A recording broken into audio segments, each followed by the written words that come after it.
పోతున్నాయి కింద.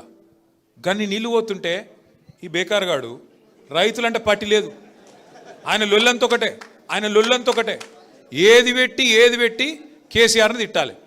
కానీ ఆయనకు ఒకటి ఉన్నది, ఆయన మనసులో ఒకటి ఉన్నది. ఏమిటిది? ఇప్పుడు నీళ్ళు ఇచ్చిండు అనుకో, మళ్ళీ మీరేమడుగుతారు? యూరియా అడుగుతారు. యూరియా అడిగితే మరి యూరియా ఇచ్చిండు అనుకో పంటలు పండితే మళ్ళీ మీరేమంటారు? పంటలు కొనాలంటారు, వడ్లు కొనాలంటారు.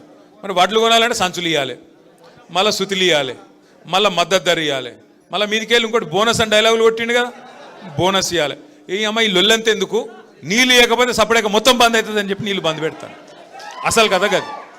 ఆయన నీళ్ళు ఇవ్వకపోతే కారణం ఏంటంటే మొత్తం వ్యవస్థ మంచిగానే ఉన్నది. కాళేశ్వరంలో ఒక్క మేడిగడ్డ బరాజులో 2 పిల్లర్లు కుంగినాయి. ఆ 2 పిల్లర్లు కుంగితే 31 నెలల నీకు సుతారాలు దొరుకుతలేరా? మేస్త్రీలు దొరుకుతలేరా? సిమెంటు లేదా? ఏం కమ్మి పడ్డది ముఖ్యమంత్రికి? 31 నెలలు అయింది కదా. ఇప్పుడు మనం ఇల్లు కట్టుకుంటామే, ఇల్లు కట్టుకున్నాక ఒక మూలకి ఎక్కనో దగ్గర ఉరుస్తుంది, లీకేజ్ ఉన్నది, ఇల్లు కూడా కొడతావా?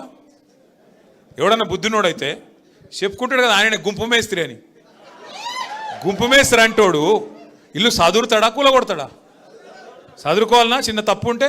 మరి 31 నెలలు అయింది, నీకు లేదా ఆలోచన లేదా? ఎంతసేపు కేసీఆర్ని తిట్టాలి, కూలేశ్వరం. ఏం కూలేశ్వరము? ఆ కాళేశ్వరంలో 100 భాగాలు ఉంటే ఒక్క భాగం మేడిగడ్డ, ఒక్క ఇస్సా మేడిగడ్డ. 100 ఉన్నాయి అందులో. మేడిగడ్డ సొంటి 3 ఉన్నాయి బారేజులు, 15 రిజర్వాయర్లు ఉన్నాయి, 19 పంప్ హౌజ్లు ఉన్నాయి, 21 స్టేషన్లు ఉన్నాయి, సబ్ స్టేషన్లు, 1000 కిలోమీటర్ల గ్రావిటీ కాలువలు ఉన్నాయి, 100 కిలోమీటర్ల సొరంగ మార్గాలు ఉన్నాయి. అవన్నీ చక్కగానే ఉన్నాయి కదా. ఆడ అసలు ఆ పంపు చాలు చేసే కాడ బ్యారేజ్తో సంబంధం కూడా లేదు. బ్యారేజ్ మీద 18.5 కిలోమీటర్ల మీద పంప్ హౌస్ ఉన్నది. ఆ పంప్ కాడికి వెళ్ళి నీళ్ళు కిందికి పోతూనే ఉన్నాయి. నువ్వు చేయవలసిందల్లా ఒక చిన్న పాయ లెక్క తీసి ఆ పంప్ హౌస్లోకి నీళ్లు మలిపి ఒక మోటార్ వత్తాలి, అది ఒక్కటే చేయాలి. ఆయన అది చేసినందుకు ఆయనకు బాధ ఏంటంటే, ఇన్ని రోజులు నేను చెప్పిందంతా అబద్ధమని దొరికిపోతా, ఇన్ని రోజులు నేను చెప్పినని లుచ్చా మాటలు అని చెప్పి ప్రజలకు అర్థమవుతుంది. అందుకే మిమ్మల్ని ఎండబెడుతున్నాడు. ఇవాళ బాన్స్వాడోళ్ళను, మొత్తం నిజామాబాద్ జిల్లా వాళ్ళను, ఎస్ఆర్ఎస్పి కింద ఆయకట్టు ఉన్నోళ్ళను, నిజాం సాగర్ కింద ఆయకట్టు ఉన్నోళ్ళు మొత్తం ఆ వాగులు, చెక్ డ్యామ్లు అన్నీ నింపుకోవచ్చు. ఇవాళ ఈ ఒక్కరోజు కాదు, నీళ్లు అక్టోబర్ దాకా ఉంటాయి. నీళ్ళాడ రోజు పోతున్నాయి కిందికి సముద్రంలో. నేను ఒక్క మాట అడుగుతా రేవంత్ రెడ్డిని, అయ్యా నువ్వు అంటున్నావు ఆడ నీళ్లు లేవని, మరి కింద చంద్రబాబు నడుపుతుంది కదా మోటార్లు, అదే నది కింద ఈడికెళ్ళిపోయిన నీళ్ళే కదా. ఆడి కొద్దిగా కింది కోత వరంగల్ దేవాదుల మోటార్లు నడుస్తున్నాయి కదా, ఇంకొద్ది కింది కోత ఖమ్మంలో ఆడ నడుస్తుంది కదా సీతారామ మోటార్. అక్కడ నీళ్లు ఉంటాయి ఎట్లా, ఇక్కడ లేవెట్లా? ఆడ మోటార్లు నడిస్తే ఎట్లా, ఇక్కడ నడవే ఎట్లా? అంటే ఆయన బాధ ఏంటంటే, గిది దొరికిపోతుంది, దొంగ దొరుకుతాడు, అబద్ధం దొరికిపోతుంది అని చెప్పి ఇలా అడ్డమైన మాటలు మాట్లాడుతుండు. ఇంకోటి ముఖ్యమంత్రి గానే అవుతుంది. నీ బాధ ఏంది అసలు? ఓదిక్కేమో మొత్తం రిజర్వాయర్లన్నీ డెడ్ స్టోరేజ్కి పోయినాయి, ప్రభుత్వం ఏమో కోల్డ్ స్టోరేజ్లు ఉన్నది. మాట్లాడతలేడు, పని చేస్తలేడు.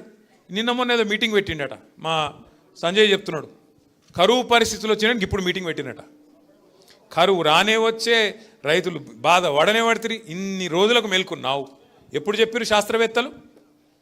6 నెలల కిందే చెప్పారు ఎల్ నీనో వస్తుంది అని. 6 నెలలకేం చెప్తున్నారు. 6 నెలలకు దొంగలు పడ్డాక 6 నెలలకు కుక్కలు మురిగినట్టు ఇప్పుడు మీటింగ్ పెడతాడు. ఏం చేస్తావు మీటింగ్ పెట్టి? ఇప్పుడు ఎవడు బతికిండు ఎవడు తెచ్చిండు చూస్తావా? ఏం చేస్తావు అంటే ఒక ఆలోచన లేదు, ప్రణాళిక లేదు, పద్ధతి లేదు, పాడు లేదు, బూతులు తప్ప ఏ మాత్రం అవగాహన లేని ఒక సన్నాసి ఇలా మనకు ముఖ్యమంత్రిగా ఉండడం అనేది బాధాకరం. ఇలా కేసీఆర్ గారికి కొత్తగా వచ్చే పదవి ఏం లేదు, మళ్ళా గెలిస్తే గదే ముఖ్యమంత్రి పదవి కేసీఆర్కి వస్తుంది. కేసీఆర్ గారికి పదవి గురించి కాదు ఇలా మన ఫికరు. ఇలా మన ఫికర్ ఏంటంటే, కష్టపడి తెచ్చుకున్న తెలంగాణ, పోరాటాలతో తెచ్చుకున్న తెలంగాణ.